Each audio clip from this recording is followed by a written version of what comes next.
Last 3 दिवसांमध्ये मी बऱ्यापैकी topic cover केले.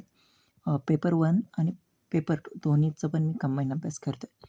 सो जर 9 एप्रिलला जर पाहिलं तर प्रिपोजिशन हा टॉपिक केला मी कव्हर. त्यानंतर ॲडजेक्टिव्ह, मॉडल ऑक्झिलरीज हे केलं. त्यासोबत मराठीचं थोडं केलं आणि समाजसुधारक हा शेवटी मी टॉपिक केला.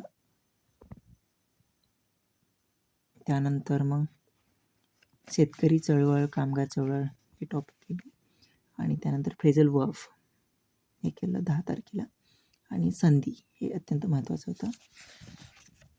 त्यानंतर कॉम्प्युटरसाठी 1 तास मी स्टडी केला. राष्ट्रीय चळवळी, त्यासोबत शिक्षणासंबंधी जो एक टॉपिक आहे त्याच्यावर पण त्याचे PYQ पण पाहिले.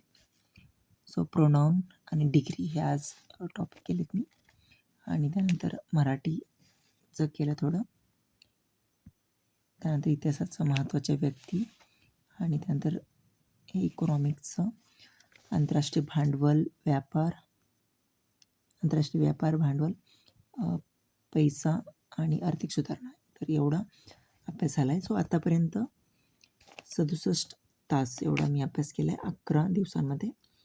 सो जवळपास ॲव्हरेज जर पाहिलं तर 6 तासाचं ॲव्हरेज आहे.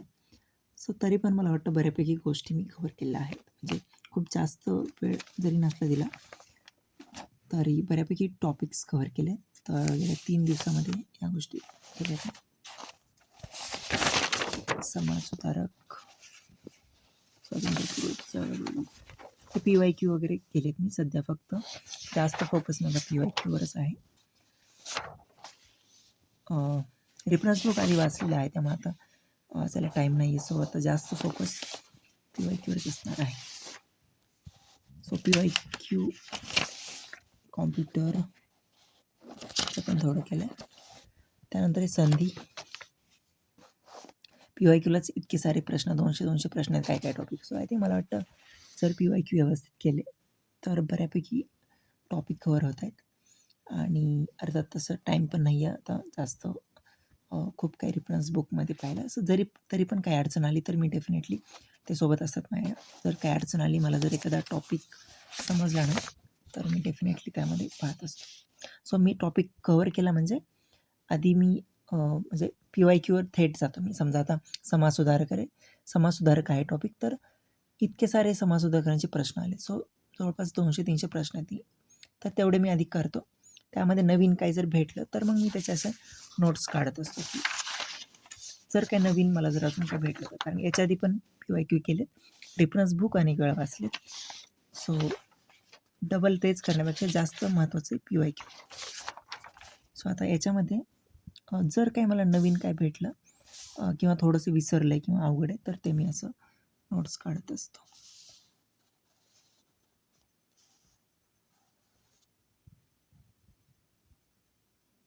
सो जेणेकरून एकतर PYQ रिपीट होतात, त्यासोबत PYQच्या आसपासचं आपल्याला म्हणजे समजतं की म्हणजे कशा प्रकारचे प्रश्न येऊ शकतात.